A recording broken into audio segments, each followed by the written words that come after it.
Welcome to This Is How We Heal with naturopath, herbalist, and author Anthea Koulouros. With over 3 decades of clinical experience guiding thousands on their healing journeys, Anthea invites you into honest, heartfelt conversations about what really gets in the way of health and healing and what gently brings us back to ourselves. If you're sick and tired of feeling sick and tired, overwhelmed by wellness noise, or just yearning to feel like yourself again, you're in the right place. This podcast is for anyone feeling burnt out, lost in a sea of symptoms, or simply longing for a deeper connection to their health, their body, and their truth.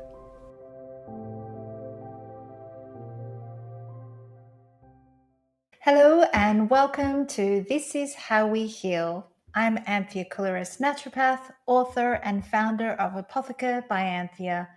In this podcast, we explore the deeper layers of illness, health, and healing, beyond symptoms, beyond quick fixes, and beyond the narratives that keep us feeling stuck, ashamed, or misunderstood. Here we relearn what it means to be human in a world that often forgets. Today's episode is called It's Not Your Fault You're Sick. Why wouldn't you be? This is a conversation I return to often, both in my clinic and in the quiet reflective space of writing my book. It's the question beneath so many questions, the ache beneath so many symptoms, and it's one of the most important truths to understand if you are on a healing journey. Let's begin. I've been knee-deep in writing my book, immersed in the question of why we don't heal and how we do.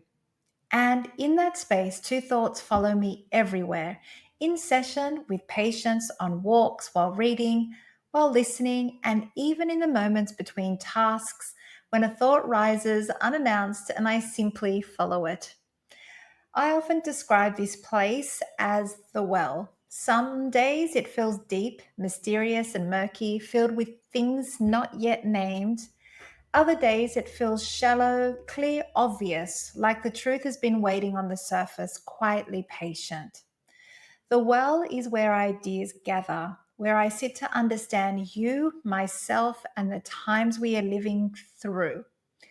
Lately, the thoughts rising from the well look like this. Is it my fault I'm sick? Is illness a failure? A sign that we lack time, money, belief, energy, or discipline? Or is it karma, sin, genetics, toxicity, poor choices? Is it the food we eat, the air we breathe, the products we use? Whether we rest, whether we play, whether we sleep. The truth is, there are countless contributing factors, and no, your illness is not your own personal failure. Because you are not an island, you are a person living in a family system, a home, a community, a workplace, a suburb, a city, a country, and a planet. You are an individual moving through a deeply interconnected web, one that shapes you and is shaped by you. The question isn't just, why am I sick? A deeper and more honest question is, why wouldn't I be? Look around.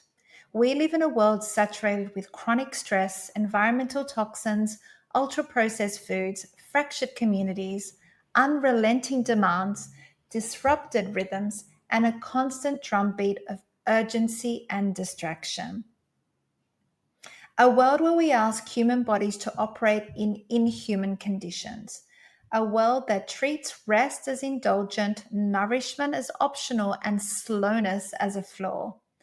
So yes, many of us are sick, not because we're weak or irresponsible, but because our ecosystem is unwell and our bodies, always honest, always communicating, reflect this truth. Let's look at this through a simple metaphor. If you remove a fish from polluted water, you can nurse it back to health. But if you return it to the same polluted environment, what do you expect will happen? It will get sick again, just like us. Healing is not only about treating the individual. Healing requires us to look at the waters we are swimming in. Now, let's talk about this toxic soup we live in, because it is not a metaphor, it is real. Think about rubbish. We discard it, bag it, bury it, send it away. But away is always somewhere: a landfill, a river, a coastline, a community we don't see. Eventually, the chemicals leach into the groundwater we drink, the soil we grow our food in, and the air we breathe.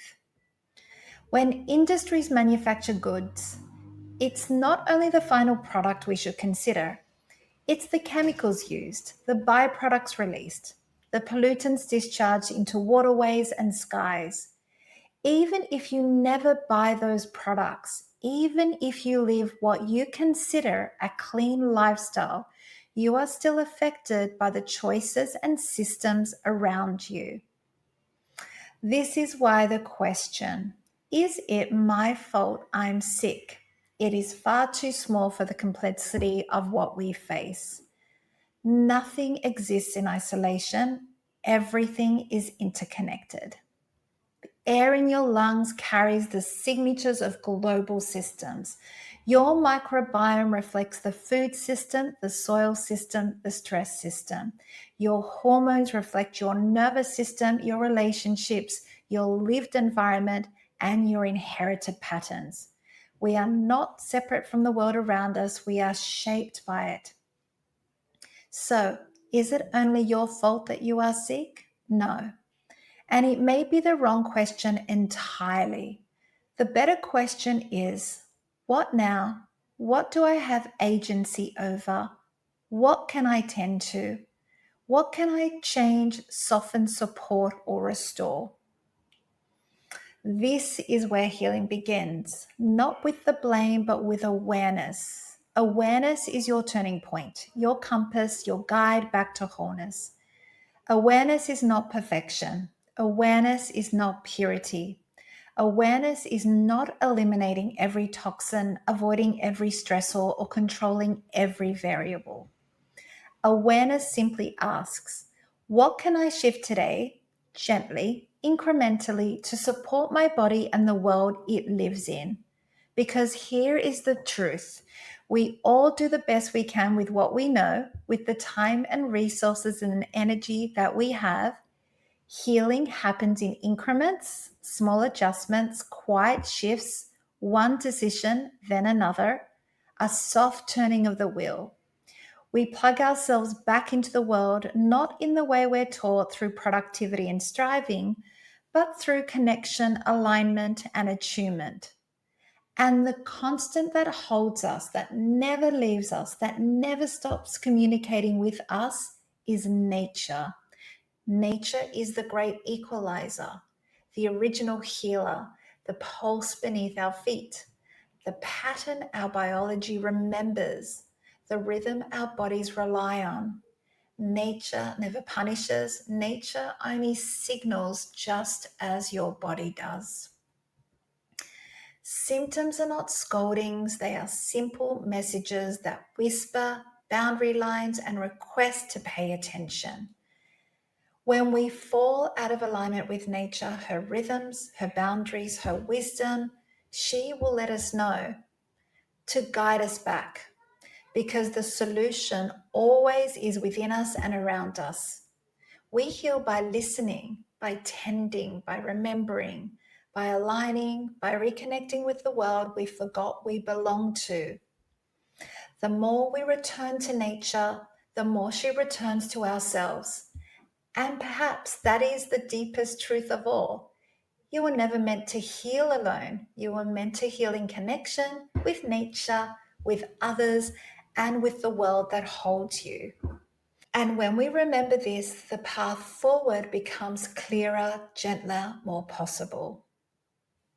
So thank you for listening to This Is How We Heal. And if today's episode resonated, please share it with someone who needs to hear that their illness is not their fault and that healing is still entirely possible.